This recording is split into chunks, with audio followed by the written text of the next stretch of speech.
Welcome to Sentinel News. Tickles here, and I have the week's news highlights. First piece of news for this week is that Assassin's Creed Unity had a little bit of a leak regarding their co-op multiplayer mode. Apparently it's going to feature 4 players and it's going to have its own separate storyline. That's going to be a first for the franchise, and I think will beat the hell out of that crappy Wolfpack thing. Bad game mode. We've had some big news regarding Dragon Age Inquisition. There's been a lot of news announced this week, including a release date. It's going to launch on the 7th of October. Cameron Lee, producer of Dragon Age Inquisition, had a sit down with IGN this week. We talked about some of the features that we can expect whilst fighting dragons in the game.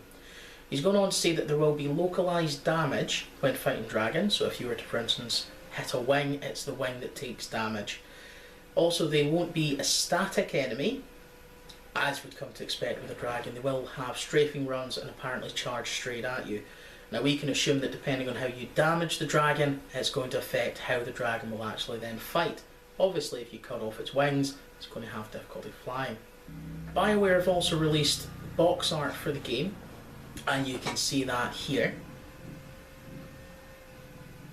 Pretty cool. You've got a flaming sword. Why? Because you're a badass. That's why. Elder Scrolls Online this week have had an issue where they've had to actually close down the guild bank for a few days. The reason for this is to try and repair a known dumping bug, which would allow people to essentially replicate golden items and making the entire economy of the game effectively worthless.